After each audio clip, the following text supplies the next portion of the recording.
నామములో మీ అందరికీ కూడా ఈ ఉదయకాలపు శుభాలు పలుకుతూ ఉన్నాను. దేవుడు రాత్రంతా కూడా మనకి చక్కనైన నిద్రను అనుగ్రహించి మరొక నూతన జనంలోని దేవుడు మనం ప్రవేశపెట్టారు. అందును బట్టి దేవునికి వందనాలు చెల్లిస్తూ ఈ సమయంలో ప్రార్థన చేసుకొని ఈ యొక్క ఉదయకాల సహవాసాన్ని మనం ప్రారంభించుకుందాం. ఈ సమయంలో ప్రార్థన చేసుకొని ఈ ఉదయకాల సహవాసాన్ని మనం ప్రారంభించుకుందాం. అందరు కళ్ళు మూసుకున్నట్లయితే ప్రార్థన చేసుకుందాం. హల్లెలూయా హల్లెలూయా హల్లెలూయా హల్లెలూయా హల్లెలూయా హల్లెలూయా హల్లెలూయా హల్లెలూయా హల్లెలూయా హల్లెలూయా హల్లెలూయా స్తోత్రములు స్తోత్రములు స్తోత్రములు స్తోత్రములు స్తోత్రములు స్తోత్రములు స్తోత్రములు స్తోత్రములు స్తుతి స్తుతి స్తుతి స్తుతి స్తుతి స్తుతి స్తోత్రములు తండ్రి, స్తోత్రములు స్తోత్రములు స్తోత్రములు స్తోత్రములు స్తుతులకు పాత్రుడా నీకు వందనాలు, స్తోత్రార్హుడా నీకు వందనాలు చెల్లిస్తూ ఉన్నాను. జీవము కలిగిన దేవుడా నీకు వందనాలు, జీవాధిపతి నీకు వందనాలు, జీవించుచున్న వాడా నీకు వందనాలు, సర్వాధికారి నీకు వందనాలు, సర్వలోక చక్రవర్తి నీకు వందనాలు చెల్లిస్తూ ఉన్నాను. నిన్న నేడు నిరంతరము ఏకరీతిగా ఉన్నవాడా నీకు స్తోత్రాలు, ఆశ్చర్యకరుడా నీకు స్తోత్రం, అద్భుతకరుడా నీకు స్తోత్రం, మారిన దేవా నీకు స్తోత్రం, మార్పులిన దేవా నీకు స్తోత్రాలు.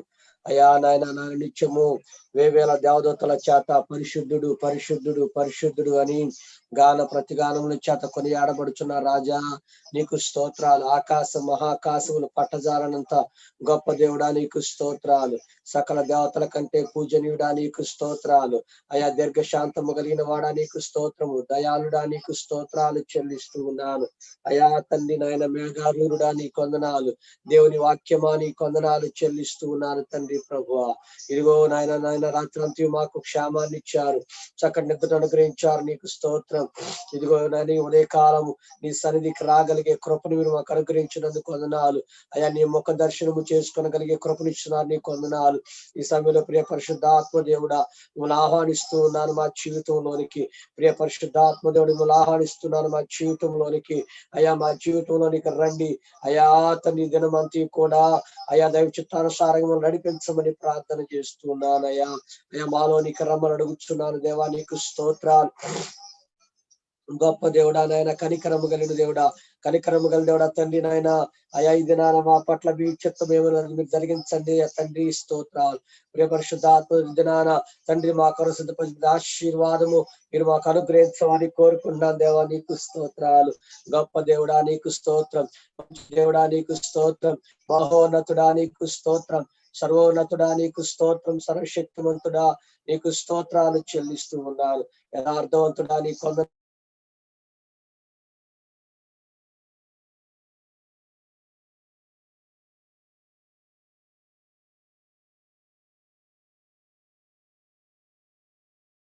అంతట్లో మీరు తోడు నడిపించి ఈ నామానికి మహిమ తెచ్చుకోమని యేసు నామములో ప్రార్థించి అడిగి వేడుకుంటున్నాము తండ్రి, ఆమేన్.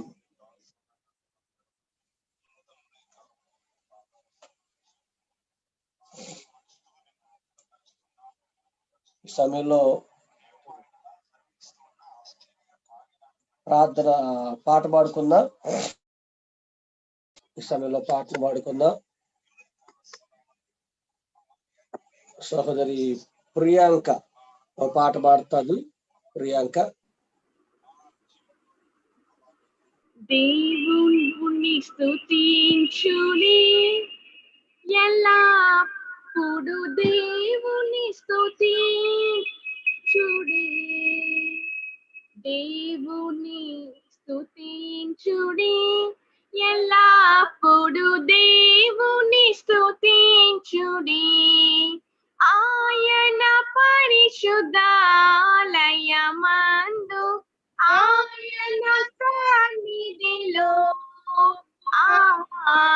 ఆయన సన్నిధిలో ఎల్లప్పుడు దేవుని స్తుతించుడి.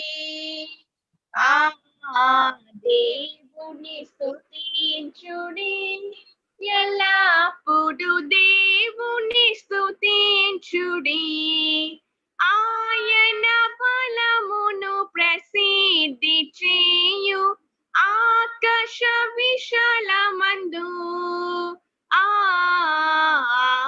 ఆకాశ విశాలమందు ఎల్లప్పుడు దేవుని స్తుతించుడి. ఆ దేవుని స్తుతించుడి, ఎల్లప్పుడు దేవుని స్తుతించుడి. ఆయన పరక్రమ కార్యమున్ బట్టి ఆయన ప్రభావమును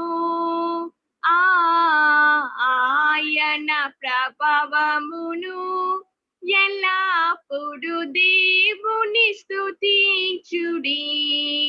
ఆ దేవుని స్తుతించుడి, ఎల్లప్పుడు దేవుని స్తుతించుడి. తంబురతోను నాట్యముతోను తంతి వాద్యములతోను తంతి వాద్యములతోను ఎల్లప్పుడు దేవుని స్తుతించుడి. ఆ దేవుని స్తుతించుడి, ఎల్లప్పుడు దేవుని స్తుతించుడి. సకల ప్రాణులు యెహోవా స్తుతించుడి. హల్లెలూయా ఆమేన్. హల్లెలూయా ఆమేన్. ఎల్లప్పుడు దేవుని స్తుతించుడి. దేవుని స్తుతించుడి, ఎల్లప్పుడు దేవుని స్తుతించుడి. హల్లెలూయా. హల్లెలూయా. ఓకే, ఈ సమయంలో మరొక పాటను మనం పాడుకొని ప్రభు నామాన్ని ఘనపరుద్దాం. మనకు సమయం అయిపోయింది కనుక సరే చిన్న ప్రార్థన చేసుకున్నాం అందరం కలిసి. సారీ, పాట కాదు, ప్రార్థన చేద్దాం. ప్రార్థన చేసుకొని మనం వాక్యంలోనికి వెళదాం. ఈ సమయంలో మీలో ఎవరైనా ఒకరు దేవుడు మన పట్ల చూపిన కృపను బట్టి ప్రభువును స్తుతిస్తూ ఒకరు స్తుతి ప్రార్థన చేయండి. వీళ్ళు ఎవరైనా ప్రేరేపించబడిన వారు ఒకరు స్తుతి ప్రార్థన చేయండి ఈ సమయంలో. స్తోత్రం పరిశుద్రానికి స్తోత్రములయ్యా. మహోన్నత సర్వోన్నత సర్వశక్తిల దేవుడా, ఆది సంభూతుడానికి స్తోత్రములు. మహామహిమగల దేవుడా, ఆయన కృపగల దేవుడానికి స్తోత్రములు నాన్న. ఆశ్చర్యకార్యములు చే దేవుడానికి స్తోత్రములు. అద్భుతాలు జరిగించే గొప్ప తండ్రి నీకు స్తోత్రములు. ఉన్నవాడు నన్నువాడు సెలవిచ్చిన దేవుడానికి స్తోత్రములు ప్రభా. నిత్యము దేవదూతలతో కొనియాడబడుచున్న దేవుడానికి స్తోత్రములు. యెహోవా పరిశుద్ధుడు అని నిత్యము కొనియాడబడుచు దేవదూతలతో కొనియాడబడుచున్న తండ్రి నీకు స్తోత్రములు. కిరీబుల మధ్య ఆసనుడైన వాడానికి స్తోత్రములు. సమస్తము సృష్టించిన సృష్టికర్తానికి స్తోత్రములు. సమస్త సృష్టికి ఆధారభూతమైన దేవుడానికి స్తోత్రములు. ఆకాశము నీ సింహాసనానికి, భూమి నీ పాదపీఠం ప్రభువానికి స్తోత్రములు.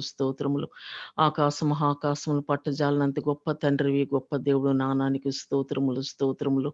నీకే మహిమ ఘనత ప్రభావం తండ్రి సమస్తము చెల్లుగాక రాజానికి స్తోత్రములు నాన్న. సైన్యములకు అధిపతిగా యెహోవా పరిశుద్ధుడు. సర్వలోకము ఆయన మహిమతో నిండి ఉన్నది. సైన్యములకు అధిపతిగా యెహోవా పరిశుద్ధుడు. సర్వలోకము ఆయన మహిమతో నిండి ఉన్నది. సైన్యములకు అధిపతిగా యెహోవా పరిశుద్ధుడు. సర్వలోకము ఆయన మహిమతో నిండి ఉన్నది. ఏంటండి నా ప్రభా, నాయన తండ్రి నేను కొన్ని ఆడపడుచు గణపరుస్తున్న దేవుడానికి స్తోత్రములు ప్రభా. నాయన హీరో ఉదికాలంతో తండ్రి, పరిశుద్ధం గల తండ్రి, కణగల రాజా, దయగల తండ్రి, మమ్మల్ని మికిలి ప్రేమతో ప్రేమించును మా ప్రియపరలోక ప్రభు. నీ అపరంజ బంగారు పాదార విందానికి లెక్కలేని స్తోత్రవందనాలు. ఈ ఉదయకాలం ముందు నీ పాద పద్ములు చేరి మోరు పెట్టుకునే ధన్యత భాగ్యం నీ బిడ్డలమైన మాకు ప్రసాదించినందుకు ఎన్నిక స్తోత్రములు ప్రభా. మా జీవిత యాత్రలో నూతన దినాన్ని అయినా ఒక నూతన దినాన్ని మా జీవిత యాత్రలో మాకు అనుగ్రహించినందుకు ఎన్నిక స్తోత్రములు. ఆయన ఈ నూతన దినాన్ని చూడగలిగే ధన్యత భాగ్యం నీ బిడ్డలమైన మాకు ప్రసాదించినందుకు స్తోత్రములు. నైనా కృపగల దేవ మమ్మల్ని సజీవ లెక్కలో ఉంచిన గొప్ప తండ్రివి, గొప్ప దేవుడు నా ప్రభా. కేవలం నీ కృపను మాత్రమే నా ప్రభా నాయన ఉదయకాలం తండ్రి నాయన ఆయన చేరి ప్రభు నా తండ్రి ఈ క్షణం వరకు మమ్మల్ని కాచి కాపాడి సమర్పించాడు. గొప్ప తండ్రి, గొప్ప దేవుడు నా తండ్రి నైనా నీ మహిమ గల నామానికి తండ్రి, నీ అద్భుతకరమైన నీ ఆశ్చర్యకరమైన నామానికి నీ కోట్లాది కోట్లాది కోట్లాది స్తోత్రాలు చెల్లించుకుంటున్నావు తండ్రి. నైనా నిన్ను గనపరచడానికి మేమే పాటువారు, నిన్ను మహింపరచడానికి మేమే పాటువారం తండ్రి. మట్టి వంటి వారం తండ్రి. ఏ యోగ్యతకు మాకు లేదు, ఏ అర్హత మాకు లేదు నా తండ్రి. ఏది విషయంలో కూడా మేము అధికులం కానే కాదు తండ్రి నా ప్రభు. కేవలము నీ ఉచిత కృప వలన మాత్రమే మమ్మల్ని ఈ స్థితిలో ఉంచినందుకే నీకు స్తోత్రములు స్తోత్రములు. మేమేమై ఉన్నామో తండ్రి, కేవలం నీ కృప దయ కనికరము జాలి మాత్రమే నా ప్రభా. దయగల ప్రభా, కృపగల దేవుడా తండ్రి నాయన, మీరు మమ్మల్ని ఆశీర్వదిస్తూ వర్ధల చేయుచున్న విధానానికే నీకు స్తోత్రములు స్తోత్రములు స్తోత్రములు ప్రభా. కృపమయ్య ప్రేమమయ్య తండ్రి నాయన. నాయన జూమ్ ప్రేయర్లో తండ్రి బిడ్డలమైన మా కుటుంబాలన్నీ మీ చేరి నేను గనపరుస్తూ నిన్ను మహింపరుస్తుండగా నా తండ్రి నాయన, మీరు మా తండ్రి మా ప్రభా మా కుటుంబాలన్నింటినీ గుర్తించండి. మీరు ఆశీర్వదించి వర్ధలు చేయమని వేడుకొంచు బ్రతిమలాడుకుంటున్నావు. సహాయం దయచేయండి ప్రభా. నాయన నువ్వు సహాయం చేయి తండ్రి.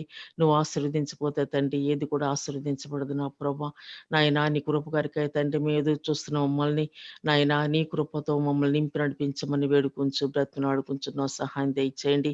నాయన ప్రతి కుటుంబంపై నీ ఆశీర్వాదపు జల్లులు కుమ్మరించండి నా ప్రభా. ప్రతి ఒక్క బిడ్డ హృదయ వాంఛలు మీకు తెలుసున్నాను. ప్రతి ఒక్క బిడ్డ తండ్రి ఆశలు మీకు తెలుసున్న ప్రభా. ప్రతి ఒక్క బిడ్డ తండ్రి నా ప్రభు కోరికలు సిద్ధింపచేసి నాయన ప్రతి ఒక్క బిడ్డ ఆలోచన తండ్రి యావత్తును సఫలపరచమని వేడుకొంచు బ్రతిమలాడుకుంటున్నావు. సహాయం దయచేయండి నాన్న. కనికరించండి, కటాక్షించండి, కాపాడండి ప్రభా. మా దైవజనులు కూడా మీరు ఆశీర్వదించండి. నైనా అమ్మగారిని కూడా మీరు ఆశీర్వదించండి. ఇద్దరు బిడ్డలను దాచిన నా గృహం నీది, బిడ్డలు నీ వారు నాయన నీ కృపలో నాన్న నీ బిడ్డలను భద్రపరిచి నడిపించి సహాయం దయచేయండి ప్రభా. నీ రెక్కల చాటును బిడ్డలు మరుగుపరచండి తండ్రి. బిడ్డలను తండ్రి నాయన పరిచర్యలు ముందుకు సాగునట్లు నీ కృపను నీ సహాయం తండ్రి నీ బిడ్డలు దయచేయండి నాయన. సహాయం దయచేయండి, కృప చూపించండి. అలాగే నా ప్రభు ఈ రోజు అంతట్లో నాన్న నీ కాపుదలు మమ్మల్ని భద్రపరచండి. నీ రెక్కల చాటును మరుగుపరచండి నాయన. మేము నడవలసిన మార్గం మాకు బోధించండి నా తండ్రి. నీ మాట మా యొక్క హస్తాలు పట్టి మీరు నడిపించండి. ఉద్యోగాలకు వెళ్తున్న ప్రతి ఒక్క బిడ్డను మీరు ఆశీర్వదించండి. ఆ బిడ్డలు వెళ్ళినప్పుడు నాయన ప్రతి దీవిని ఆశీర్వాదాలతో నింపి నడిపించి అపాయం హాని రాకుండా కాపాడి మరలా తండ్రి క్షేమంగా గృహాలు చేరి పర్యంతో నీ సన్నిధిని కాపుతల్లో భద్రపరచమని వేడుకొంచు బ్రతిమాడుకుంటున్నాను. కృప చూపించి సహాయం దయచేయమని నాయన. ఈ రోజు మాకు తండ్రి ఏ యొక్క వాక్యాన్ని తండ్రి మాకు అందించిన ఎన్నో తండ్రి నాయన అనేక తండ్రి ఆత్మీయ ఆహారం ద్వారా మమ్మల్ని బలపరిచి నడిపించి నీ కృప చూపించమని నీ యొక్క బిడ్డను తండ్రి నా ప్రభు నీ ఆత్మతో అభిషేకించి నీ కార్యం జరిగించి మీరు మహిమ పొందుకొనమని ఇదేన భేద ప్రార్థన అంగీకరించమని యేసయ్యను అడుగుతున్నాం తండ్రి. ఆమేన్. ఓకే, ఈ సమయంలో పాస్టర్ గారు దేవుని యొక్క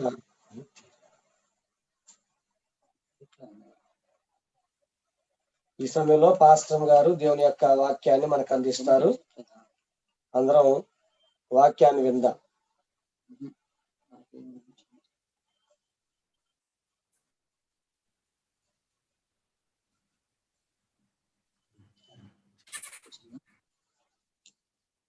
okay, praise the lord. Good morning. అందరూ క్షేమంగా ఉన్నారా? అందరూ క్షేమంగా ఉన్నారా?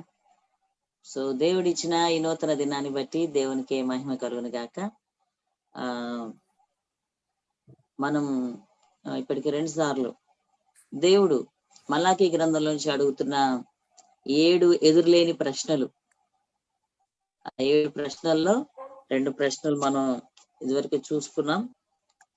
మొట్టమొదటి ప్రశ్న దేని గురించి అడుగుతున్నాడు దేవుడు? ప్రేమను గురించి.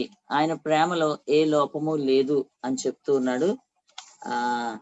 ఆయన యాకోబుని ఎందుకు ప్రేమించాడో ప్రజలకి క్లారిటీ ఇచ్చాడు. ఏసావుని ఎందుకు ద్వేషించాడో, నేను అన్యాయస్తుడినేమి కాదు, నేను న్యాయాధిపతిని అని చెప్పి మరి దేవుడు అక్కడ నిరూపించుకున్నట్లుగా మనం చూస్తున్నాం. మనం కూడా ఈ విషయాన్ని ఒప్పుకోక తప్పదు.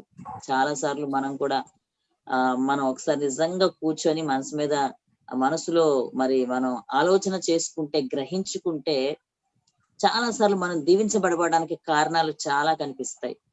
ప్రస్తుతం నీవు నేను ఉన్న పరిస్థితికి కారణం దేవుడు కాదు, కానీ మనమే అని చెప్పి మనకి నిజంగా మన మనస్సాక్షి తెలియజేస్తుంది. నా వ్యక్తిగత జీవితం నాకు తెలుసు కనుక తప్పకుండా ఎదుర్కొనే పరిస్థితుల్లో నా లోపం కొంతమంది ఒప్పుకుంటారు, నిజమేలండి. మొన్న సహోదరు కూడా చెప్తుంది, చాలా అనారోగ్యం, అనేకులు ప్రార్థిస్తున్నాం ఆ వ్యక్తి కోసం, కానీ ఆ సహోదరు అంటుంది మా భర్త ఇలా ఉండడానికి కారణం ఆయనేనండి, తన చేతులారా చేసుకున్నాడండి, వాక్యము తెలిసి వాక్యానికి విరోధంగా జీవించారని ఒప్పుకుంటున్నారు. తెలుసు మనకి చాలా సార్లు. కనుక మనము దేవుణ్ణి అన్యాయంగా మనము అనకూడదు. పొరపాటున కూడా మనము ఎక్కువగా ముఖ్యంగా విశ్వాసులమైన మనము, ఆధ్యాత్మికంగా ఎదుగుతున్న మనము దేవుడు అన్యాయస్తుడు అనే పదం మనం అసలు వాడకూడదు. ఎందుకంటే బైబిల్ చెప్తుంది దేవుడు అన్యాయం చేయుట అసంభవం. అసలు అది అన్యాయం. మనకు పరిస్థితులు మనకు కనిపిస్తాయి అలాగా. ఉదాహరణకి యోసేపు ఏం పొరపాటు చేశాడు? పాపం ఏ తప్పు చేయలేదు. అన్నయ్యలు అసూయతో పాపం చంపడానికి ప్రయత్నించారు. సొంత అన్నయ్యలు అమ్మేశారు. సరే పోనీ అమ్మివేయబడ్డాడులే అనుకుంటే అక్కడికి ఏమైనా సంతోషం ఉందంటే అక్కడ బానిసగా అమ్మపడి అక్కడ ఇంకా భయంకరమైన పరిస్థితి, కొట్టబడ్డాడు, మరి సంఖ్యలతో బంధించబడ్డాడు, ఎంతో ముద్దుగా ఇంట్లో పెంచుకోబడ్డాడు, కానీ అక్కడ మరి భయంకరంగా తను హింసింపబడినట్లుగా చూస్తున్నాం. ఆ తర్వాత కూడా అక్కడ కష్టపడి పనిచేస్తూ ఉంటే తను చెయ్యని పొరపాటుకి ఆయన మీద మరి నింద వేసి చెరసాల్లో పెట్టారు. మనకి ఎలా కనిపిస్తున్నాయి ఆ పరిస్థితులన్నీ? దేవుడు ఎంత అన్యాయస్తుడండి, ఇంత చిన్న బాబుకి ఎంత అన్యాయం చేశాడండి అనిపిస్తుంది. కానీ ఆ తర్వాత చెరసాల్లో ఉన్నాడు. అక్కడ ఆ యొక్క చెరసాల అధికారి కృపను పొందుకొని మంచిగానే ఉన్నాడు కదా అనుకునేసరికి అక్కడ ఒక ఇద్దరికి కళకి అర్థం చెప్పాడు, కానీ వాళ్ళు ఆ సహాయం పొందుకుని వెళ్ళి వాళ్ళు కూడా మర్చిపోతారు యోసేపు. అడుగడుగునా యోసేపు జీవితంలో మనం దేవుడు అన్యాయం చేసినట్లుగా కనిపిస్తుంది, కానీ దేవుడు ఏ అన్యాయం ఆయనకి చేయలేదు. మనుషులు ఆయనకి అన్యాయం చేశారు, కానీ దేవుడు ఎలా న్యాయం చేశాడు తెలుసా? ఆయన్ని ఐగుప్తు దేశానికి మంత్రిగా చేసి దేవుడు న్యాయం చేశాడు. హల్లెలూయా. అది మనం గుర్తు పెట్టుకోవాలి. కనుక దేవుడు ఎప్పుడు అన్యాయస్తుడు కాదు. రెండవ ప్రశ్న మరి మొన్నటి దినాన్ని మనం చూసుకున్నాం ఏంటంటే అర్పణ గురించి. దేవునికి అర్పించే అర్పణ మరి ఎలా ఉందంటే మలాకీ గ్రంథంలో ఆ పరిస్థితులు అప్పుడున్నటువంటి ఇజ్రాయెల్ ఎలా చేస్తారంటే దేవుడు చెప్పిన దానికి విరోధంగా గ్రుడ్డి దాన్ని, కుంటి దాన్ని, మరి రోగము గలదాన్ని, ఇలాంటి వాటిని, దోచబడిన దాన్ని, చెడిపోయిన దాన్ని తెచ్చి దేవునికి అర్పిస్తా ఉన్నారు. ఈ రోజుల్లో కూడా ప్రజలు అలాగే చేస్తున్నారు. ఒకవేళ అర్పణ విషయం అంటే ఆ రోజుల్లో వాళ్ళకి పంట, ధాన్యము ఇవి గనక వాళ్ళు అవి చేసేవారు. ఈ రోజుల్లో అర్పణలు ఏం తీసుకొస్తున్నాం మనం? ఎక్కువగా ఈ రోజుల్లో ధనము అర్పణగా తీసుకెళ్తున్నారు. ఆ ధనంలో కూడా ఆ ధనము కూడా దోచబడింది అని అంటే అన్యాయంగా సంపాదించిన ధనం తీసుకెళ్ళడం, అన్యాయంగా సంపాదించిన ధనాన్ని తీసుకెళ్లి దేవుడికి ఇవ్వడం. ఆ తర్వాత ఆధ్యాత్మికంగా ఆలోచించుకుంటే దేవునికి మన శరీరము సంపూర్ణ యాగంగా అర్పించాలని పౌలు చెప్తా ఉన్నాడు. కానీ లోపముతో దేవునికి ఆరాధన చేయటం, లోపముతో దేవుని ఆరాధించడం, మంచి హృదయం లేకుండా, సిద్ధపాటు లేకుండా ఆరాధించడం అనేది మనం చెప్పుకున్నాం. తర్వాత భోజనపు బల్లను దూషిస్తున్నారట. భోజనపు బల్లను దూషించారంట. తర్వాత ప్రత్యేకించి ఇక్కడ అర్పణ విషయంలో దేవుడు మాట్లాడుతుంది ఎవరికంటే యాజకులు ఉద్దేశించి అన్నాడు. ఎందుకంటే సపోజ్ మనుషులు తెచ్చారు, విశ్వాసులు లేకపోతే ఆ యొక్క ఇజ్రాయెల్ ప్రజలే తెచ్చారు లోపంతో ఉన్నటువంటి జంతువుని బలివ్వడానికి. కానీ యాజకుల పని ఏంటి? అక్కడ పరీక్షించాలి. వాళ్ళు పరీక్షించి అర్పణ కోసం తెచ్చినటువంటి ఆ జంతువు మరి ఎలా ఉంది అనేది ఒకసారి పరీక్షించమని కూడా దేవుడు మోషే ద్వారా యాజకులకు ఆజ్ఞాపిస్తాడు. కనుక వాళ్ళు లోపంతో కూడా జంతువు తెచ్చినప్పటికీ కూడా యాజకులు పరీక్షించి దానికి ఏమైనా సమస్య ఉంటే గనక ఇది అర్పణకు పనికిరాదు అని వెనక్కి పంపించాలి. కానీ యాజకులు వాస్తవంగా అలా చేయట్లేదు. అక్కడ ఎలాంటి తెచ్చినా కూడా వాళ్ళే మరి దాన్ని అర్పిస్తున్నారు. తర్వాత ఇంకా ఏం జరిగేది అంటారు, ఆ దినాల్లో మందిరము బయట వాళ్ళే అమ్మకాలు పెట్టారు, ఎక్కువ ఖరీదుకి అమ్మడం ప్రారంభించారు. ఎందుకంటే ఇజ్రాయెల్ కొంతమంది దూర ప్రాంతాలకు వెళ్ళిపోయినప్పటికీ కూడా వాళ్ళు తప్పకుండా ఏం చేస్తారంటే సంవత్సరానికి ఒకసారి దేవుని మందిరానికి వచ్చి వాళ్ళు చేయాల్సిన బలులను అర్పించి వెళ్తుంటారు. అంత దూరదేశంలో ఉన్నారు వచ్చినప్పుడు మరి ఆ జంతువులు తీసుకొని రాలేరు కదా. కనుక ఏం చేసేవాళ్ళంటే వీళ్ళు అంటే అందుకే ఆయన అన్నాడు, నా మందిరాన్ని మీరు వ్యాపార కేంద్రంగా లేకపోతే దొంగల గుహగా మీరు చేశారు అని చెప్పి అంటుంటాడు దేవుడు. కనుక ఇక్కడ ఏం జరిగిందంటే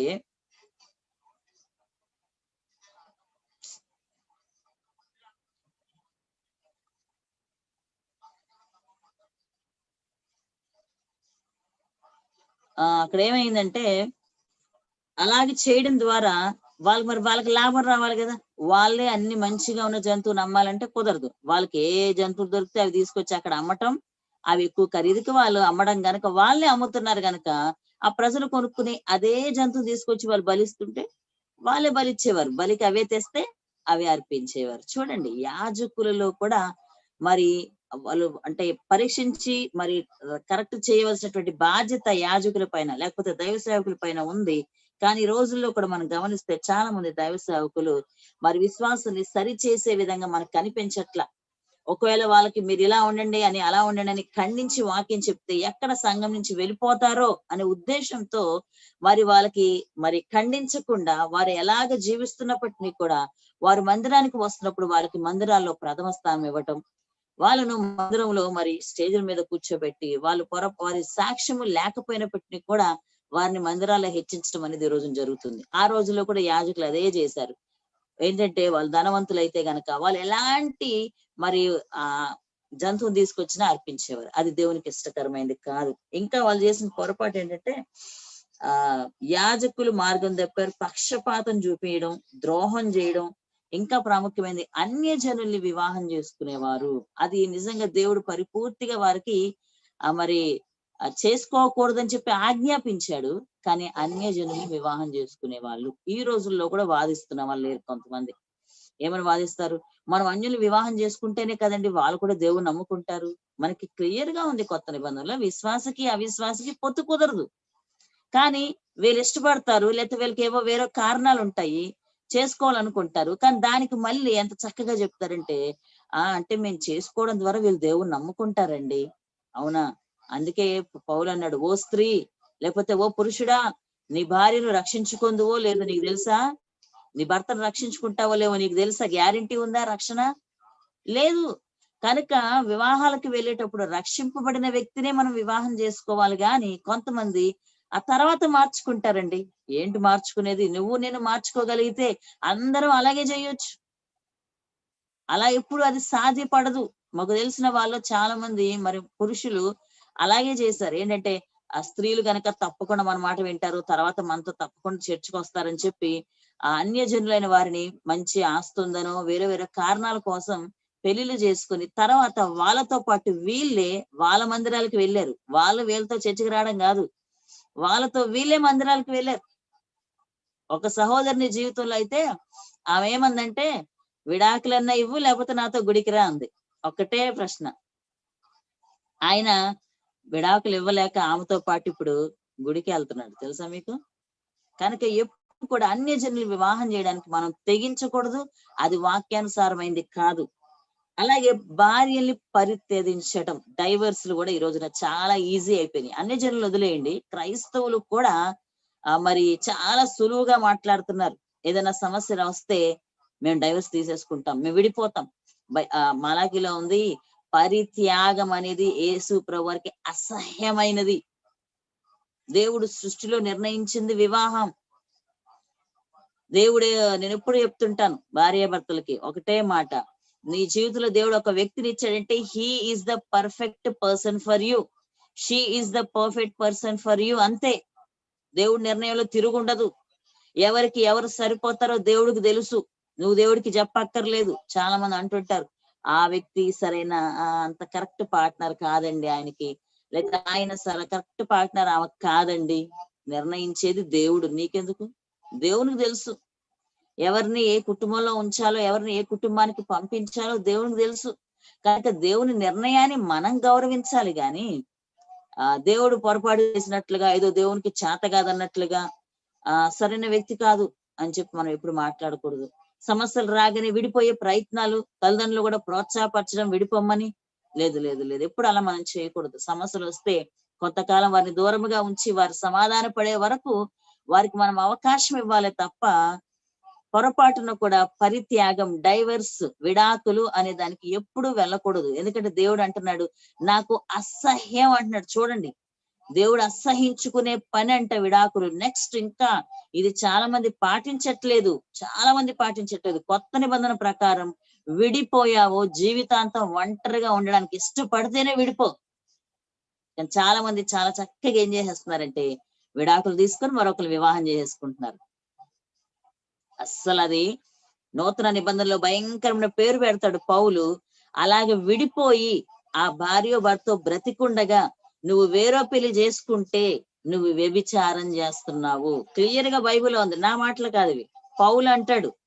అందుకే ఒకవేళ సమస్య వచ్చిందా నీ చేతనైన మట్టుకు సమాధాన పడడానికే ప్రయత్నించు, గాని విడాకుల కొరకు ఆలోచించకు.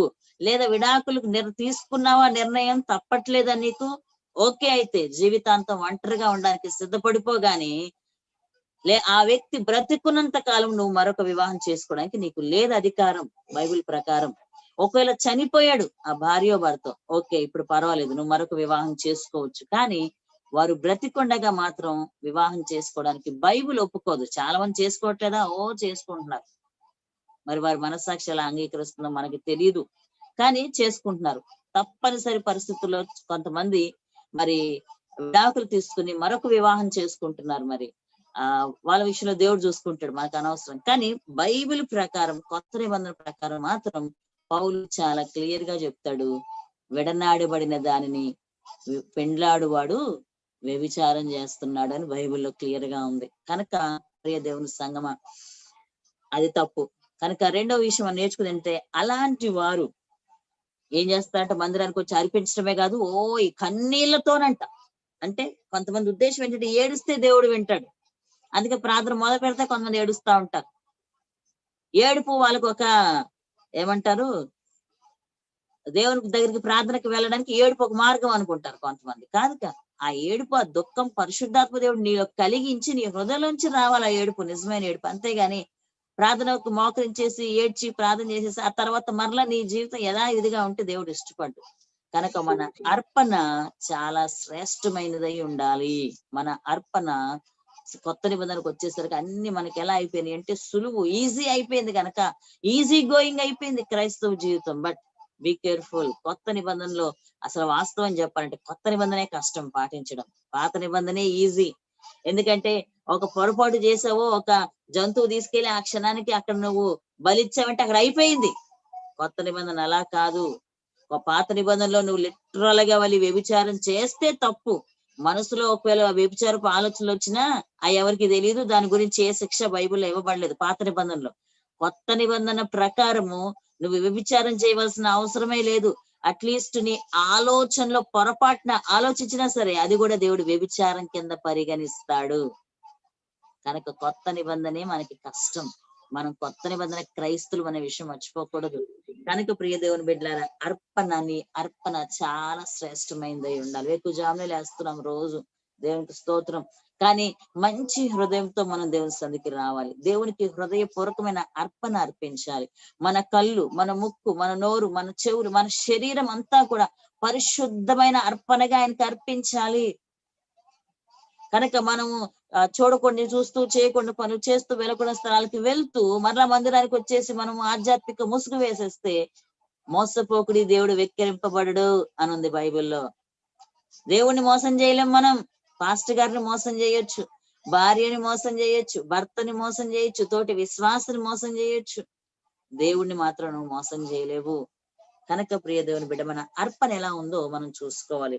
ఇది నా మూడవ ప్రశ్న ఏంటంటే, చాలా చక్కగా ఇక్కడ దేవుడు మరలా ప్రశ్నిస్తా ఉన్నాడు ప్రజల్ని. 2వ అధ్యాయము, మలాకీ గ్రంథం 2వ అధ్యాయము 17వ వచనం.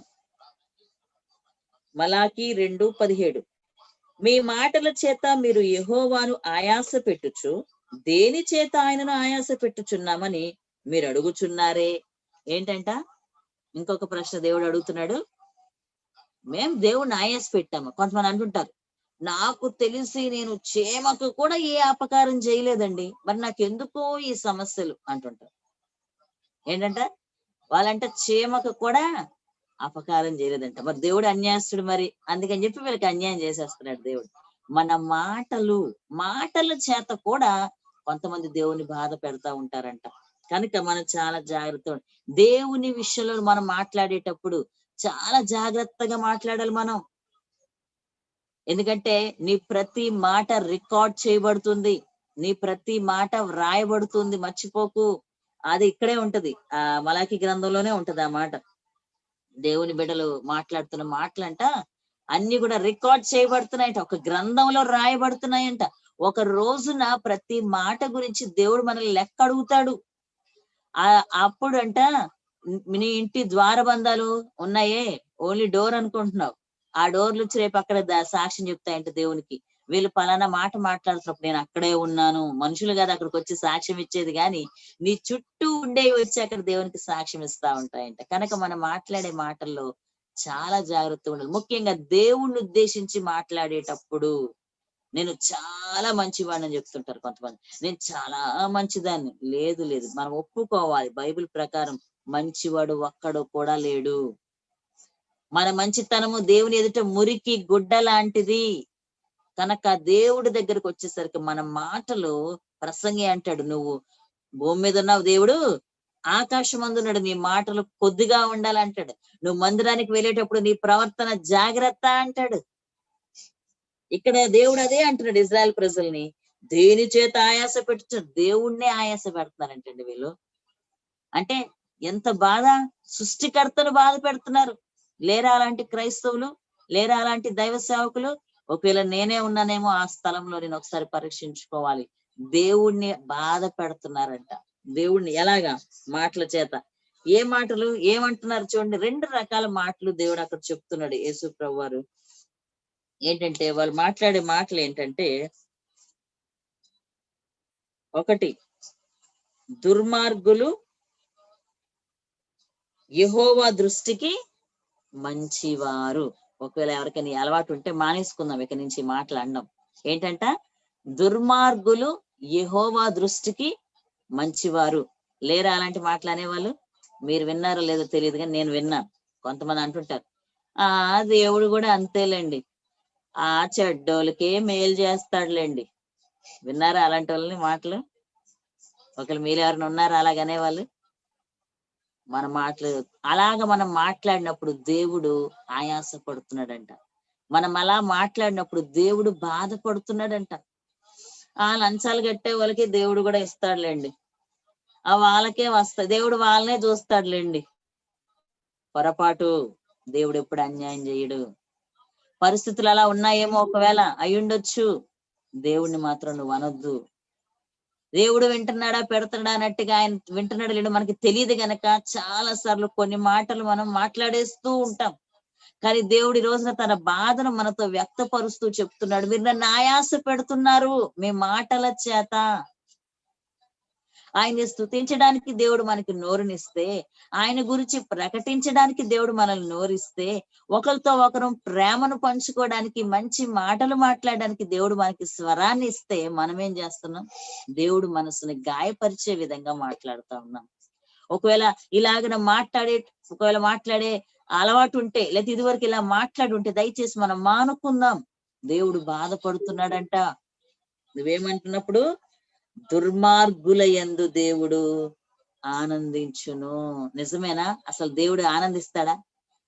చెడుతనానికి దేవుని దగ్గర చోటే లేదు. అలాంటిది చెడ్డవారిని బట్టి దేవుడు ఆనందిస్తాడని నువ్వు ఎలా అనుకుంటున్నావు? ఎప్పుడు కూడా దయచేసి మనం అలా అనుకోకూడదు. చెడుతనము, చెడు లేకపోతే దుర్మార్గుల యందు దేవుడు ఆనందించడు. ఆయనకి ఎప్పుడు కూడా ఆనందం లేదు. చూడండి, పరిశుద్ధ గ్రంథంలో ఒక చక్కని మాట ఉంటది. యెహెజ్కేలు గ్రంథంలో ఒక చక్కని మాట ఉంటది చూడండి. యెహెజ్కేలు గ్రంథం 33వ అధ్యాయంలో దేవుడు ఎంత చక్కగా మాట్లాడతాడంటే, అక్కడ యెహెజ్కేలు గ్రంథము 33వ అధ్యాయము 11వ వచనం. యెహెజ్కేలు 33:11. కాగా వారితో ఇట్లను, నా జీవము తోడు దుర్మార్గుడు మరణము నొందుట వలన నాకు సంతోషము లేదు. హల్లెలూయా. ఎవరు చెప్తున్న మాట ఇదండి? స్వయంగా దేవుడు అంటున్నాడు, దుర్మార్గుడు తన దుర్మార్గత నుండి మరలి బ్రతుకుట వలన నాకు సంతోషము కలుగును. దేవుని మనసు తెలియక చాలా మంది, దేవుని ఉద్దేశము తెలియక చాలా మంది ఇలా మాట్లాడుతూ ఉంటారు. కానీ ఇక్కడ దేవుడు స్వయంగా చెప్తున్నాడు, నా జీవము తోడు, తన మీద తానే ఒట్టేసుకుని చెప్పుకుంటున్నాడు. ఏం చేస్తాడు పాపం మరి? ఎందుకంటే అందరూ అంటున్నారు దేవుడు కూడా అన్యాయం చేస్తాడండి అని అంటున్నారు చాలా మంది. అందుకే దేవుడు స్వయంగా ఆన్సర్ చెప్తూ అంటున్నాడు, దుర్మార్గుడు మరణమును, అసలు దుర్మార్గుడు ఎవరైనా బాగా చెడ్డవాడు చచ్చిపోయాడు అనుకోండి, అంతెందుకు రీసెంట్ గా ఒక బాబుని ఒక వ్యక్తి చంపేశాడు. వాళ్ళ అమ్మగారు ఏమన్నారంటే, వాడిని చంపేయాలి, నా కళ్ళ ముందు నా బిడ్డను ఎలా చంపాడో వాడిని అలాగే చంపాలన్నారు. ఆ తల్లి గారే కాదు, సహజంగా మనం మీడియాలో చూసినా లేదా జనరల్ గా ఒకేసారి మనం కూడా అనే మాట ఏంటంటే, ఎవరైనా వ్యక్తి మరొక వ్యక్తిని భయంకరంగా చంపాడు అనుకోండి, వాడిని కూడా అలాగే చంపాలి అంటామా లేదు? దుర్మార్గుడు అలాగే వాడికి కూడా చెడు జరగాలని కోరుకుంటాం జనరల్ గా మనం. కానీ దేవుడు ఏమంటున్నాడు తెలుసా? దుర్మార్గుడు వారి దుర్మార్గతలో చచ్చిపోవడం నాకు ఇష్టం లేదు అంటున్నాడు. చెడ్డవాడిగానే వాడు చనిపోవడం నాకు ఇష్టం లేదు. కానీ ఏంటంట, దుర్మార్గుడు తన దుర్మార్గత నుండి మరలి బ్రతుకుట వలన నాకు సంతోషం కలుగును. హల్లెలూయా. చూడండి, దేవుడేమో ప్రజలు చెడ్డవాడు మారాలని కోరుకుంటున్నాడు, దుర్మార్గుడు మారాలని కోరుకుంటున్నాడు. మారి వాడు బ్రతికితే అప్పుడు దేవునికి సంతోషం అంట. కానీ మనమేమనుకుంటున్నాం, ఎవడు అన్యాయం చేశాడు అనుకో, దేవుడు ఎందుకు ఇలాంటి వాడిని పుట్టించాడు? కొంతమంది ఇలా మాటలు విన్నారా మీరు? అంటుంటారు. కొంతమంది బాగా చెడ్డవాడు అనుకోండి, ఒక పెద్ద బాంబ్ బ్లాస్ట్ చేశాడు, ఇలాంటి వాడిని ఎందుకు పుట్టించాడు అసలు దేవుడు? దేవుడు చెప్పాడు వానికి బాంబ్ బ్లాస్ట్ చేయమని? భయంకరమైనటువంటి మరి పాపం చేశాను కొంతమందిని అంటుంటారు, వీడికి ఇంకా చావు రాలేదు, చావు వస్తే బాగును, వీడు చస్తే బాగును, దేశానికి ఉన్న దరిద్రం పోద్ది ఫస్ట్. విన్నారు ఇలాంటి మాటలన్నీ కదా? కానీ దేవుడు అంటున్నాడు, వాడు చెడ్డవాడిగా చచ్చిపోవడం నాకు ఇష్టం లేదు, కానీ వాడు బ్రతుకు మార్చుకుని కనుక ఉంటే నాకు అది సంతోషం అని దేవుడు చెప్తాడు. చూసారా దేవుని మనసుకి మన మనసుకి ఎంత తేడా? చెడ్డవాడైతే చాలు, మనం వాడు చెడు కోరుకుంటాం. చెడ్డవాడైతే వాడు నాశనం అయిపోతే బాగున్ను అని కోరుకుంటాం. చెడ్డవాడైతే అబ్బా వీడి ఎంత త్వరగా చచ్చిపోతే, మనకి ఈ ఆఫీస్ లో బాగా విసిగించే వాళ్ళకు ఉన్నారు, అబ్బా వీడికి త్వరగా ప్రమోషన్ వచ్చి వెళ్ళిపోతే బాగును, వీడితో హెడ్ఏక్ అయిపోయింది అనుకుంటాం మనం. కానీ దేవుడు అంటున్నాడు, దేవుడి కోరిక ఎలా ఉంటది తెలుసా? వాడు మారితే బాగున్ను, వాడు మార్పు చెందితే బాగున్ను. అది దేవుని ఆశ. చూడండి, దేవుని మనస్సును, దేవుడి ఉద్దేశాలని చాలాసార్లు మనం అర్థం చేసుకోలేకపోతూ ఇంకా కొంతమంది పైపెచ్చి ఏమంటారంటే, దేవుడు ఎందుకు మరి ఇలాంటి వాడికి ఉద్యోగం ఇవ్వడం, అమ్మో అది మరీ భయంకరమైన మనిషి, దానికి ఎందుకు దేవుడు అసలు భర్తనీయడం? దేవుడు పొరపాటు కాదండి. దేవుని యొక్క మనసును అర్థం చేసుకుందాం. దేవుడు మార్పు చెందాలని ఆశపడతా ఉన్నాడు. తర్వాత చూడండి, కాబట్టి ఇజ్రాయేల్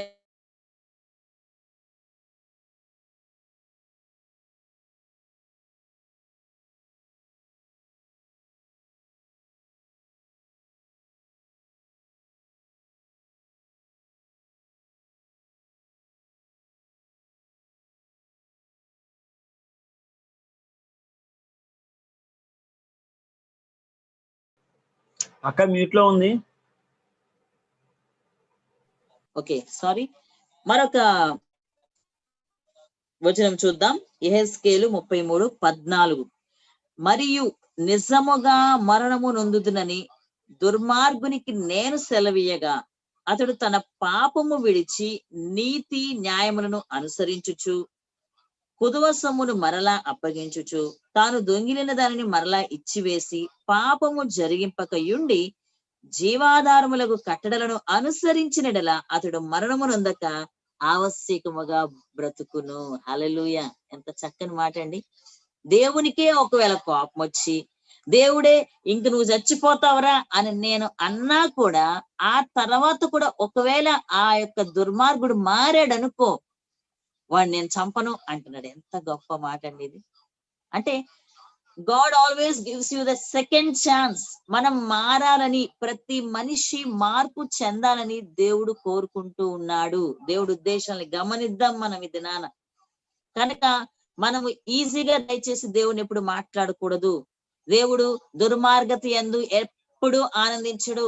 ఒక వ్యక్తి పాపం చేస్తా ఉంటే దేవుడు ఎప్పుడు ఆనందించడు. మైండ్ లో పెట్టుకోండి ఈ మాట. పొరపాటున కూడా అనొద్దు ఎప్పుడు కూడా. ఆ దేవుడికి కూడా బాగున్నట్టుంది ఆ పాష గారు అలా చేస్తుంటే, ఆయన అలాగే చేస్తుంటే దేవుడు దీవిస్తానే ఉంటాడు. లేకపోతే ఇంకొక విశ్వాస గురించి మీకు తెలుసు, వాళ్ళ బలహీనతలు తెలుసు, దేవుడు కూడా దీవిస్తానే ఉన్నాడులే, వాళ్ళ జీవితంలో ఏమో మార్పు ఉండదు, వాళ్ళేమో అన్ని చేసేవన్నీ చేస్తుంటారు, దేవుడు కూడా వాళ్ళ ప్రార్థనలే వింటుంటాడు, వాళ్ళనే దీవిస్తాడు. లేదు లేదు లేదు, దేవుడు వారు మారాలని కోరుకుంటూ వారికి మరొక అవకాశం ఇస్తున్నాడే తప్ప వాళ్ళ పాపం చేయడం మాత్రం దేవునికి ఇష్టం లేదు. ఆ విషయం ఫస్ట్ మనకి క్లారిఫై అవ్వాలి. అంటే దేవుని యొక్క ఉద్దేశం మనం తెలుసుకోవాలి ప్రియమైన దేవుని బిడ్డలారా. అందుకే దేవుడు స్వయంగా చెప్తున్నాడు. 15 వచ్చినప్పుడు మనం చదివాం కదా, అతడు మరణమునందక ఆవశ్యకముగా బ్రతుకును, అతడు చేసిన పాపములో ఏదియో అతని విషయమై జ్ఞాపకమునకు తేబడదు, అతడు నీతి న్యాయములను అనుసరించను గనుక నిశ్చయముగా అతడు బ్రతుకును. కొంతమంది వాళ్ళ పాప జీవితం మనకు తెలుసు. తర్వాత చాలా సంవత్సరాల తర్వాత వారు దీవించబడుతున్నప్పుడు మనం ఏమనుకుంటామంటే, దేవుడు వారినే దీవిస్తున్నాడే, వాళ్ళ గురించి నాకు తెలుసు, ఒకప్పుడు అసలు ఎలాంటి వాళ్ళు అంటే నువ్వు ఒకప్పుడు సంగతే చూస్తున్నావు, కానీ ఆ తర్వాత మనకి తెలుసా, ఏమో వాళ్ళు దేవుని దగ్గర పశ్చాత్తాపడ్డారేమో, ఏమో దేవుడు వారిని క్షమించాడేమో, ఏమో వాళ్ళు దేవునితో సమాధాన పడ్డారేమో, అందుకే ఇప్పుడు దేవుడు వారిని దీవిస్తున్నాడేమో. అలా ఎందుకు అనుకోకూడదు మనం? అంతేగాని ఎంతసేపు మనం వాళ్ళు గతంలో చేసిన పాపపు జీవితాన్నే జ్ఞాపకం చేసుకుంటూ, ఒకప్పుడు వాళ్ళు అలాంటి వాళ్ళు, నేను నమ్మను, వాళ్ళు దేవుడు చూడు వాళ్ళే దీవిస్తున్నాడు, నేను ఎంత ప్రార్థన పర్రాలను, ఇదిగో దేవుడు నాకు దీవించట్లేదు, దేవుడు ఎంత అన్యాయస్తుడో. జాగ్రత్త, మన మాటలు మార్చుకుందాం ప్రియ దేవుని బిడ్డలారా, మన మాటలు మార్చుకుందాం. ఎందుకంటే ఈ 3వ ప్రశ్న దేవుడు ఇజ్రాయెల్ని అడుగుతున్నాడు, అలాగే నన్ను మనల్ని కూడా అడుగుతున్నాడు. ఆయన బాధపడుతున్నాడంట, ఆయాస పడుతున్నాడంట. నీవు గనక ఎవరైనా అన్యాయం చేస్తున్నప్పుడు దేవుడు కూడా అన్యాయస్తుల్నే చూస్తాడు, దేవుడు అన్యాయస్తుల్నే దీవిస్తాడు. దేవుడు ఇదిగో సంఘంలో పలానా వాళ్ళు ఉన్నారు, వాళ్ళు ఎంత లంచాలు తీసుకుంటారో మాకు తెలుసు, కానీ దేవుడు వాళ్ళనే దీవిస్తున్నాడు.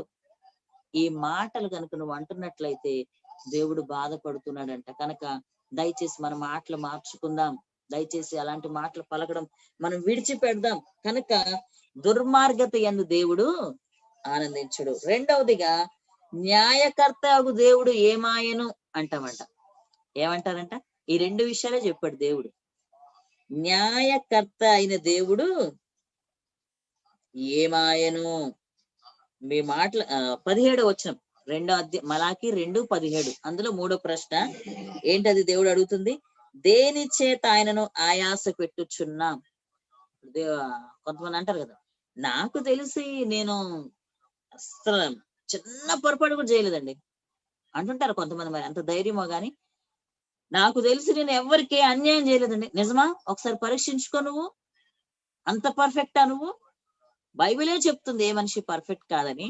మరలా నువ్వు ఇలా మాట్లాడుతూ ఉంటే దాని అర్థం ఏంటి? నీ నీతి చెప్పుకుంటున్నావు, నేను పర్ఫెక్ట్ అంటున్నావు. నువ్వు పర్ఫెక్టా? దేవుడి ముందుకు వచ్చి నిలబడే అధికారము దమ్ము మనకుందా అసలు? కానీ కొంతమంది అలా మాట్లాడుతూ ఉంటారు. కనుక దేవుడు అంటున్నాడు, ఆయాస పడుతున్నాడంట ఆ మాటల చేత, ఆ మాటల చేత బాధపడుతూ ఉన్నాడంట ఆయన. కనుక రెండవది ఏంటంటే, దుర్మార్గులు యెహోవా దృష్టికి మంచివారు అనేది ఒకటి. రెండోది, వారి యందు ఆయన సంతోషపడును. సంతోషపడతాడా దేవుడు? రెండోది ఏంటంటే, న్యాయకర్త యగు దేవుడు ఏమాయను. అది ఏమయ్యాడండి దేవుడు? ఎక్కడికి వెళ్ళిపోయి ఏం చేస్తున్నాడండి అసలు ఆయన? కొంతమంది ఎలాగో అంటారు, అసలు ఉన్నాడా, అసలు దేవుడు ఉన్నాడా అనే మాటలు కూడా కొంతమంది అంటుంటారు. ఎంత బాధ కలుగుతుంది దేవునికి, ఒకసారి ఆలోచించండి. ఎంత బాధ కలుగుతుంది దేవునికి అలాంటి పదాలు మనం. న్యాయకర్త అని దేవుడు ఏమైపోయాడు? దేవుడు ఏం చేస్తున్నాడు? అసలు చేతులు కట్టుకొని కూర్చున్నాడా అనేవాళ్ళు కూడా ఉన్నారు. ఇంత అన్యాయం జరుగుతుంటే ఏం చేస్తున్నాడు ఆయన అని మరి నిజంగా చాలా ఈజీగా మాట్లాడే వాళ్ళు ఉన్నారు. జాగ్రత్త, అన్యుల విషయం మనకు అనవసరం. కనీసం దేవుని నమ్ముకున్నటువంటి మనము దేవుని మనస్సుని గుర్తెరుగుదాం, దేవుని ఆ ఉద్దేశాలు గుర్తెరిగి దయచేసి ఇలాంటి మాటలు మనం మాట్లాడినప్పుడు ఆయన ఆయాస పడుతున్నాడు, బాధపడుతున్నాడు. కనుక మనము అలాంటి మాటలు మాట్లాడకుండా ఉండడానికి ప్రయత్నిద్దాం, జాగ్రత్త పడదాం. ట్రై చేద్దాం దేవుని గురించి మనం తెలుసుకోవడానికి. ఆయన అన్యాయం చేయడు. ఎప్పుడు కూడా ఆయన చెడ్డవారిని బట్టి ఆయన ఆనందించడు. దుష్టుని బట్టి ఆయన ఎప్పుడూ ఆనందించడు.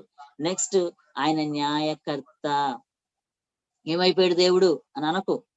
నాకెంత జరుగుతుంది, అన్యాయం జరుగుతుంటే దేవుడు ఏం చేస్తున్నాడు అనకు. చేస్తాడు ఆయన. ఆయన న్యాయాధిపతి. వెయిట్ చేయి కావాలంటే కొంతకాలం. అన్యాయం జరుగుతుందా నీకు, నువ్వు ఎంత కరెక్ట్ గా ఉన్నా నీ మీద నిందలు వస్తున్నాయా, యోసేపుని జ్ఞాపకం చేసుకో. లేదా నీకు నీ ప్రథమ పరిస్థితి అలాగే కనిపిస్తుంది, ప్రారంభ స్థితి అలాగే కనిపిస్తుంది. రూతు అన్యాయం జరిగింది అనుకోవాలి, భర్త చనిపోయాడు, ఏ హోపు లేదు, ఒక విధవరాలైన అత్త ఉంది, అత్తతో వెంట పెట్టుకొని అత్తతో వచ్చింది. దేవుడు ఏం చేశాడు, తనకి ఒక మరలా క్రొత్త జీవితం ఇచ్చాడు. మరలా వంశావళి ఆమె పేరు చేర్చబడింది. అందరూ ధన్యురాలన్నారు రూతుని. ఎస్తేరు ఒక అనాథ, తల్లిదండ్రులు లేరు, దేవుడు అన్యాయం చేశాడు ఆమెకి. బాబాయి పెంచాడు, కానీ ఒక రాజు భార్య అయ్యింది ఆమె. యవనస్తురాలుగా ఉన్నప్పుడు ఆ యొక్క రాజు కోటకు తీసుకెళ్లారు.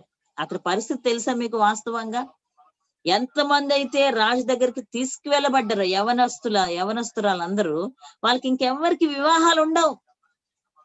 ఇంకా జీవితాంతం ఆ రాజు గారికి ఉంపుడు గత్తెల్లా ఉండాలి వాళ్ళంతే.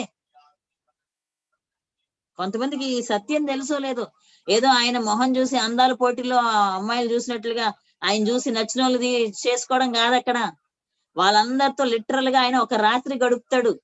ఆ రాజు దగ్గరికి తీసుకువెళ్ళిన అమ్మాయిలందరినీ రోజుకి ఒకరిని పంపిస్తారు. అందులో వివాహం చేసుకున్న వాళ్ళు రాని అంతే. ఇక మిగిలిన వాళ్ళందరి పరిస్థితి జీవితాంతం వాళ్ళకి ఆస్తిపాస్తులు ఇస్తాడు, ఇక అంతే. తెలుసా, భయంకరమైన పరిస్థితి అది. ఎస్తేరు వెళ్ళిందంటే అది సామాన్యమైన విషయం కాదు. దేవుని కృపని బట్టి ఆమె ఎన్నుకోబడింది. దేవుడు అన్యాస్తుడా? దేవుడు 127 సంస్థానాలకి ఆమెను అధిపతి, రాజు పక్కన భారీగా చేశాడు. దేవుని బిడ్డ మనం గమనిద్దాం, ఆయన న్యాయకర్త కనుక న్యాయాధిపతి ఏమైపోయాడు, ఏం చేస్తున్నాడు దేవుడు. దేవుడు నాకు అన్యాయం చేశాడు, లేకపోతే దేవుడు పలానా వాళ్ళకి అన్యాయం చేశాడు అనే మాటలు దయచేసి మన నోట రానివ్వద్దు. నువ్వు కళ్ళు తెరిచి చూడు ఆధ్యాత్మికంగా, దేవుడు నీకు తప్పకుండా ఏదో ఏర్పాటు చేస్తాడే తప్ప ఎప్పుడు కూడా అన్యాయం చేయడు. నేను ఎప్పుడు అదే అనుకుంటా ఉంటాను. రేపటి కోసం నా పిల్లలకి నేను ఈ రోజే ఆలోచన చేస్తాను. రేపు ఉదయం వాళ్ళకి చేసే టిఫిన్ కోసం ఈ రోజు నేను సిద్ధపడతా ఉంటాను, ప్రిపరేషన్ చేసుకుంటా ఉంటాం. లేదా ఈ నెలలో బర్త్డే వస్తుందంటే పిల్లల బర్త్డే కోసం ఏవో ప్రిపేర్ చేసుకుంటా. అప్పుడు నాకు వెంటనే అనిపిస్తుంది, నిజమే కదా, శారీరక తల్లిదండ్రులు మేమే ఇంత ఆలోచిస్తుంటే దేవా నువ్వు మా కోసం ఇంకెంత ఆలోచిస్తున్నావు. మా పిల్లల కోసం ఒక నెల కోసం చేస్తా ఉంటాం. ఈ నెల వాళ్ళకి అవసరమైన ఎన్ని తేవాలనుకుంటుంటా. శాలరీ రాగానే ఫస్ట్ పిల్లలకి అవసరమైనవి అవి ఇవి తెచ్చేస్తా, అన్ని చేస్తా ఉంటామే. అప్పుడు నాకు వెంటనే నేనే ఆలోచించుకుంటాను, దేవా మరి అలాంటప్పుడు నువ్వు పరమ తండ్రివి, మా కోసం ఇంకెంత ఆలోచించావో, ఇంకా మా కోసం ఇంకెన్ని ప్రణాళికలు వేసుకున్నావో అనుకుంటాం. మా బిడ్డల కోసం అన్ని మేలే ఉద్దేశిస్తాం, మంచియే ఉద్దేశిస్తాం, మంచి మంచి వస్తువులు ఇవ్వాలని ఆశపడతాం, గిఫ్ట్లు ఇవ్వాలనుకుంటాం, కానీ వెంటనే ఇచ్చేయం. సావుకుని అడుగుతా ఉంటాడు, అప్పుడప్పుడు అడిగినప్పుడు అంటాను, నీకు అది కావాలా, సరే అయితే ఈసారి నీ ఫస్ట్ యూనిట్ లో నేను మార్క్స్ చూస్తాను, నీకు మార్క్స్ ఎక్కువ వస్తే గనక నేను ఆ గిఫ్ట్ ఇస్తాను అంట. ఇవ్వాలనుంది నా మనసులో, ఇవ్వద్దని కాదు అక్కడ, కానీ ఆయాస పెట్టి మాటలు ఏమనుకుంటామంటే రూలు పెడతాను, నువ్వు అది చెయ్యి అప్పుడు నీకు ఇస్తాను. ఇవ్వలేక కాదు, కానీ ఏంటంటే వాళ్ళకి అది ఈజీగా ఇచ్చేయకూడదు, కానీ దాని యొక్క విలువ వాళ్ళకి తెలియాలి. మన దగ్గర నుంచి వాళ్ళు శ్రేష్టమైన ఆశిస్తున్నప్పుడు మనం కూడా వాళ్ళ దగ్గర నుంచి శ్రేష్టమని ఆశిస్తున్నాం అనే విషయం వాళ్ళకి తెలియజేయాలనే ఉద్దేశంతో నేనేమంటానంటే అది కావాలి ఇది కావాలని ఏదన్నా చూసినప్పుడు, ఏమైనా టాయ్స్ కానీ ఏమైనా అడిగినప్పుడు నేను ఎక్కువగా ఎప్పుడు నేను అంటుంటాను, పాష గారు అనగాని పాపం జనరల్ గా ఆయనకి ఎప్పుడు కొనియాలనిపిస్తే అప్పుడు కొనిస్తారు, లేకపోతే ఒకవేళ అంత డబ్బు లేకపోతే ఇప్పుడు లేవు నాన్న తర్వాత కొంటానంటారు. కానీ నేను మాత్రం అది కావాలా గ్యారంటీగా ఇస్తాను, కానీ ఈసారి యూనిట్ టెస్ట్ లో ర్యాంక్ తెచ్చుకో, లేకపోతే ఇన్ని మార్క్స్ తెచ్చుకో, లేదా పలానా నీకు అప్పగిస్తాను ఆ పని చేయి, అప్పుడు నీకు ఇస్తాను. దేవుడు కూడా అంతే. మనం కూడా దేవునికి ఇష్టంగా ఉన్నప్పుడు తల్లిదండ్రులుగా మనమే మన బిడ్డలకి నువ్వు మంచి మార్క్స్ తెచ్చుకుంటే నాన్న నీకు ఈ గిఫ్ట్ ఇస్తాను అన్నప్పుడు మరి మనము కూడా మంచిగా ఉంటే దేవుడు మనకి ఇవ్వడా? తప్పకుండా ఇస్తాడు. కనుక ప్రియమైన దేవుని బిడ్డలారా, ఆధ్యాత్మికంగా ఎదుగుతున్న మనము దేవుని యొక్క మనస్సును తెలుసుకుందాం, దేవుని యొక్క ఉద్దేశాలు గ్రహిద్దాం. కనుక దేవుడు మన మాటలను బట్టి దేవుని దయచేసి మనం బాధ పెట్టొద్దు. దేవుడు బాధపడుతూ ఉన్నాడంట. ఇలా నీవు మాట్లాడి ఉంటే ఒకవేళ గతంలో, ఈ సమయంలో దేవుని దగ్గర ఒప్పుకుందాం, దేవా నన్ను క్షమించు, అవును నువ్వు అన్యాయం చేసావని నేను చాలా సార్లు అన్నాను, నువ్వు న్యాయాధిపతివి, ఏమైపోయాడు దేవుడు అనేటువంటి ప్రశ్నలు కూడా ఎవరికైనా ఒకవేళ ఎక్కువ శాతం మరణించినప్పుడు అండి, ఎక్కువగా ప్రజలు వాడే మాటలు ఎప్పుడంటే దేవుడు అన్యాయస్తుడని మరణించినప్పుడు, చనిపోయినప్పుడు, ఎవరైనా చనిపోయినప్పుడు దేవుడు చూడండి అంత అన్యాయం చేశాడు, ఆమెకి చిన్న వయసులో భర్త చనిపోయాడు, లేకపోతే పాపం పిల్లలు చూడండి. నిజంగా మొన్న ప్రసాద్ గారు చనిపోయారు మన సంఘంలో. ఆ యొక్క జ్ఞాపకార్థ కూడికలో పాస్టర్ గారు వాక్యం చెప్తూ చక్కని మాట అన్నారు. ఏంటంటే మనిషి జీవితంలో మరణము సహజమైందే. జన్మ ఎంత సహజమైందో మరణం కూడా సహజమైందే. ఒక వ్యక్తి పుట్టడం అనేది ఎలాగ దేవుని చిత్తమో మరణించడం కూడా దేవుని చిత్తమే. ఇప్పుడు ఆ వ్యక్తి చనిపోవడం దేవుని చిత్తం, దేవుడి చిత్తం జరిగింది.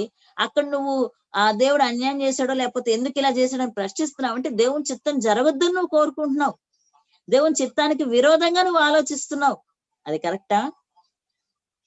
అది కరెక్టా? దేవుని చిత్తము నువ్వు ఒక వ్యక్తి జన్మించినప్పుడు ఎలా దాన్ని అంగీకరిస్తున్నావో మరణించినప్పుడు కూడా మనం అంగీకరించాలంతే, దేవాని చిత్తం అనాలంతే. ఆధ్యాత్మికంగా ఎదిగిన వారైతే దేవుడు అన్యాయం చేశాడు, దేవుడు అన్యాయం అని అనకూడదు. ఎందుకంటే ఎవ్వరం శాశ్వతం కాదు, అందరం మరణించవలసిందే, అది మనకు తెలుసు. అందరం ఒక రోజున భూమిని విడిచిపెట్టి వెళ్ళిపోవలసిందే, ఎవ్వరం శాశ్వతం కాదు. ఈ రోజు కాకపోతే మరుసటి రోజు వెనక ముందు అవుతాం, కానీ అందరం చనిపోవలసిందే. కనుక చనిపోయిన వ్యక్తిని బట్టి దేవుడు అన్యాయం చేశాడని ఎప్పుడు మనం అనకూడదు, ఎందుకంటే అది దేవుని చిత్తం అంతే. అనేకమైన దేవుని చిత్తాలు మన జీవితంలో జరుగుతా ఉన్నప్పుడు అన్నిటిని నువ్వు యాక్సెప్ట్ చేసి మరణం దగ్గరికి వచ్చేసరికి ఎందుకు యాక్సెప్ట్ చేయవు? అది కూడా దేవుని చిత్తమే. ఆయన సృష్టికర్త, ఆయన్ని ప్రశ్నించే అధికారం మనకి లేదు. ఆయనకి ఇష్టమైనప్పుడు పుట్టించాడు, ఆయనకి ఇష్టమైనప్పుడు తీసుకుంటాడు, అంతే. ఆ బాధ మనలో ఉంటది, ఆ బాధను మనం దిగమిందుకోవాలి, ఆ బాధలో దేవుని ఓదార్పును కోరుకోవాలి తప్ప దేవుడు అన్యాయస్తుడండి, దేవుడు నాకు అన్యాయం చేశాడు అనేటువంటి మాటలు మనం ఎప్పుడూ అనకూడదు ప్రియ దేవుని బిడ్డలారా. కనుక మన మాటల చేత దేవుని ఆయాసపరచొద్దు. ప్రార్థన చేసుకుందాం. కళ్ళు మూసుకున్నట్లయితే చిన్న ప్రార్థన చేసుకోబోయే ముందు ఒకసారి ఎవరికి వారము మన మనస్సుల్లో ఆలోచన చేద్దాం. నువ్వెన్నిసార్లు ఒకవేళ దేవుని గురించి మాట్లాడేటప్పుడు అన్నావో దేవుడు అన్యాయస్తుడండి, లేకపోతే దేవుడు ఇదిగో దుర్మార్గతి యందు ఆనందిస్తాడు. సారీ, అసలు దేవుడు ఎప్పుడూ ఆనందించడు, చెడ్డవారిని బట్టి ఎప్పుడూ ఆనందించడు. దేవుడు కూడా ఎందుకోలేండి, వాడు చాలా దుర్మార్గుడు, కానీ వాడిని ఎందుకు ఉంచడం, చంపేయొచ్చు కదా దేవుడు అనుకుంటా ఉంటాం. వాడంత చెడ్డవాడే, వాడు ఎంత మందిని ఇబ్బంది పెడుతున్నాడు కదా, వాడిని దేవుడు చంపేస్తే తీసేసుకుంటే ఎంత బాగుండు. దేవుడు ఎందుకు ఆ చెడ్డవాడికి అవకాశం ఇస్తున్నాడంటే వాడు మార్పు చెందుతాడేమో అని ఇస్తున్నాడు దేవుడు. వాడు మారి తన జీవితాన్ని మార్చుకుంటాడేమో అని దేవుడు వాడికి ఆయుషిస్తున్నాడు, అంతే తప్ప దేవుడు చెడ్డవారి యందు ఆనందించేవాడు ఎంత మాత్రమో కాదు. దేవుడు దుర్మార్గత యందు ఆనందించేవాడు ఎంత మాత్రము కాదు. ఆ విషయం మనం బాగా గుర్తు పెట్టుకోవాలి. తర్వాత ఆయన దేవుడు ఏమైపోయాడు, న్యాయకర్త ఏడి అనే ప్రశ్నలు కూడా మనం వేయకూడదు. దేవుడు ఎలా చూస్తున్నాడు, ఎలా సహిస్తున్నాడు, ఎంత ఘోరాన్ని ఎలాగ ఆయన చూస్తా ఉన్నాడు, ఇలాంటి మాటలు మనం మాట్లాడకూడదు. దేవునికి అన్నీ తెలుసు. కనుక నీ జీవితంలో, నా జీవితంలో ఒక్కోసారి కొన్ని భయంకరమైన పరిస్థితులు ఎదురవుతూ ఉన్నప్పుడు ఓర్పుతో, దేవా ఈ పరిస్థితిలో నాకు కావలసిన ధైర్యం దయచేయ్యా, దయచేసి నాకు చుట్టూ చూస్తుంటే అన్యాయం జరుగుతున్నట్టు కనిపిస్తుందయ్యా, మనుషులు ఒకవేళ అన్యాయం చేసినా దేవా నువ్వు నాకు అన్యాయం చేయవు కదయ్యా అని చెప్పి ఓర్పుతో, సహనంతో మనము ఎదురు చూసినప్పుడు యోసేపు నిజంగా ఎంత ఓర్పు అంటే సహిస్తూ వెళ్ళాడు. దెబ్బ వెనక దెబ్బ, దెబ్బ వెనక దెబ్బ. ఎవరు కూడా తన్ని ధైర్యపరిచిన వారు లేరు. ఒంటరితనము, దుఃఖము, ఒకవైపు ఎంతో ముద్దుగా తండ్రి ఇంటిలో పెరిగాడు. తండ్రి ఒక ప్రత్యేకమైన వస్త్రం ఇచ్చాడు తనకి. కానీ మరి తర్వాత మనం చూస్తే భయంకరంగా కొట్టబడ్డం, తిట్టబడ్డం, బానిస బ్రతుకు, చెరసాలకి వెళ్ళాడు. అవమానం, భయంకరమైన అవమానం, చెయ్యని తప్పుకు నిందలు. నీ జీవితంలో కూడా అలాంటివి వస్తున్నాయా? పర్వాలేదు. యోసేపుకు దేవుడు ఉన్నతమైన స్థానం ఇచ్చి హెచ్చించాడు. ఎక్కడ ఆయన్ని కొట్టారో, ఎక్కడ బంధించారో, ఎక్కడ ఆయన అవమానకరంగా మాట్లాడారో అదే స్థలంలో, అదే ప్రాంతంలో దేవుడు ఆయన్ని ఆ యొక్క దేశమునకు మంత్రిగా చేశాడు. ఒకప్పుడు కొట్టిన వాళ్ళందరూ ఇప్పుడు వచ్చి ఆయన దగ్గర సాష్టాంగపడాలి. ఒకప్పుడు ఆయన అవమానపరిచిన వాళ్ళు, ఒకప్పుడు ఆయనకి తిట్టిన వాళ్ళందరూ కూడా వచ్చి ఆయన ఎదుటే సాగిల పడ్డారు.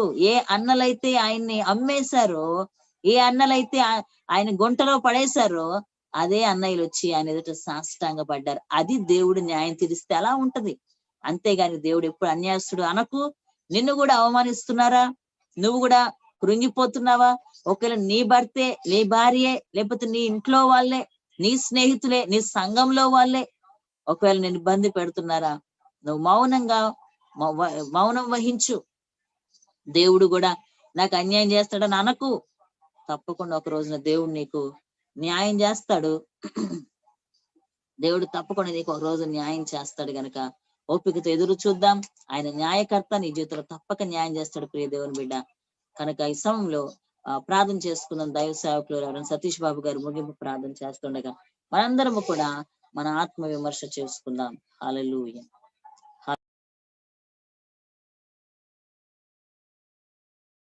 ప్రార్థన చేసుకుందాం. ప్రార్థన. పరిశుద్ధుడు అయిన దేవా, ప్రేమ కలిగిన తండ్రి, పరిశుద్ధమైన మీ నామానికి వందనాలు. ఈ ఉదయకాలం మమ్మల్ని ప్రేమించి మీరు మాకు అనుగ్రహించిన మరొక నూతన జీవితాన్ని బట్టి స్తోత్రం. ఈ సమయంలో నీ సేవకురాలను మీరు వాడుకొని మాకు అవసరమైన సందేశాన్ని మీరు మాకు అనుగ్రహించారు. మా జీవితాల్లో కొన్ని సందర్భాలలో మేము మిమ్మలను అయా తండ్రి ప్రభువా నాయన మీ పైన తిరుగుబాటు చేసేటువంటి మాటలు మాట్లాడిన సందర్భాలు ఎన్నో ఉన్నాయి. కనుక యేసయ్యా తండ్రి, మా పాపాలను మీ పాదాల దగ్గర ఉదయకాలం ఒప్పుకుంటూ ఉన్నాను. ఇదిగో మాతో పాటు ఏకీభవిస్తున్న బిడ్డలు అయా తొందరపాటులోనో పరిస్థితులను బట్టో అయా నీకు విరోధముగా మాట్లాడిన మాటలను బట్టి క్షమాపణ కోరుకుంటూ ఉన్నాను. మమ్మల్ని అందరినీ కూడా మీరు క్షమించి అయా తండ్రి నాయనా తండ్రి నీ కృపలో బలపరచమని ప్రార్థన చేస్తూ ఉన్నాను. ఈ సమయంలో దేవా, ఈ దినమంతా కూడా మీ కృప కాపుదల భద్రత మెండుగా మాకు అనుగ్రహించమని ప్రార్థన చేస్తూ ఉన్నాను. రాజా, ఇదిగో దేవా నాయన, ఉద్యోగాలకు వెళ్ళే బిడ్డల ఉద్యోగాలకు తోడుగా ఉండండి. చదువుకున్న బిడ్డల చదువులో మీరు తోడుగా ఉండండి. గృహాల్లో ఉండి అయా తన్ని వారి పనులు చేసుకున్న బిడ్డలకు మీరు తోడుగా ఉండమని ప్రార్థిస్తూ ఉన్నాను. ఎవరైనా అనారోగ్య పరిస్థితుల్లో ఉన్నట్లయితే వారిని ముట్టి స్వస్థపరచమని ప్రార్థన చేస్తూ ఉన్నాను. దేవా, ఈ లైవ్ లో వీక్షిస్తున్న వారు, వింటున్న వారు అందరినీ కూడా మీరు దీవించమని ప్రార్థన చేస్తూ ఉన్నాను.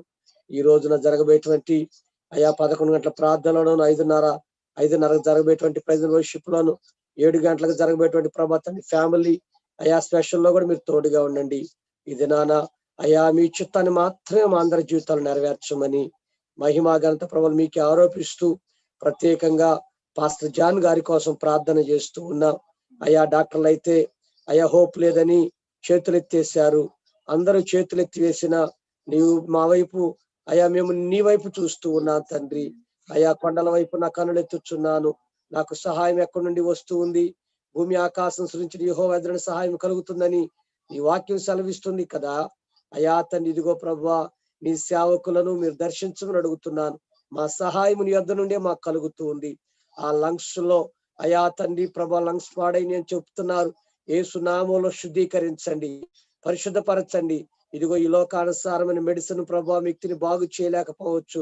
అయా వాక్యమైనటువంటి నీ ప్రభానైనా మెడిసిన్ ప్రభా, వాక్యమైన ఆయన నీవు ప్రభు నాయన నీ సేవకుల్ని మీరు స్వస్థపరచగల శక్తి కలిగిన వారు. అయ్యా, నీవు కలవరిశిలో పొందిన దెబ్బలలో మాకు స్వస్థత కలుగుతూ ఉంది. ఇదిగో చనిపోయిన వారిని కూడా తిరిగి లేపినటువంటి నీకు అసాధ్యమైనది ఏది లేదు. ఈ సమయంలో దైవజనులు జాన్ గారిని అయ్యా మీరు ముట్టండి. ఈ సమయంలో ప్రియ పరిశుద్ధాత్మ దేవుడా ఆ యొక్క తన ఊపిరితిత్తుల్లో ఉన్న సమస్యని యేసునామములో తీసివేసి ఆరోగ్యము దయచేయండి. ఇంకా శరీరములో అయ్యా తండ్రి ఏ భాగం పాడైపోయి ఉన్నాయో యేసు నామములో ప్రార్థిస్తూ ఉన్నాను.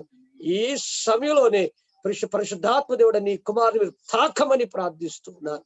కథనాన కూడా పడి అయ్యా తనతోటి విరిగిందట, ఆపరేషన్ జరగబోతుందట, మీరు సహాయం చేయమని మహిమాఘనత ప్రభావాలు మీకు ఆరోపిస్తూ నజరుడైన యేసు నామములో ప్రార్థన అడిగి వేడుకుంటున్నాను మా తండ్రి.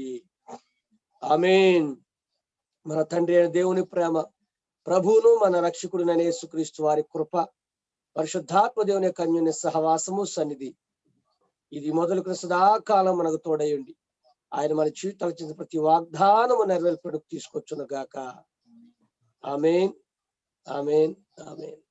సాయంత్రం ఫ్యామిలీ స్పెషల్ అండి కనుక దయచేసి ఈరోజు సాయంత్రం 7 నుంచి 8 వరకు కుటుంబం కొరకు మాట్లాడబోతూ ఉన్నాను. తప్పకుండా కుటుంబాలుగా భార్య భర్తలు బిడ్డలందరూ కూడా దయచేసి ఏకీభవించండి. మీ కుటుంబ సభ్యులకు కూడా చెప్పండి, వారు ఎక్కడున్నా కూడా వారిని కూడా ఆవడమని చెప్పండి. పరిశుద్ధాత్మ దేవుడు సాయంత్రం కుటుంబాలకు అవసరమైన సందేశాన్ని ఆయన అందించబోతూ ఉన్నాడు.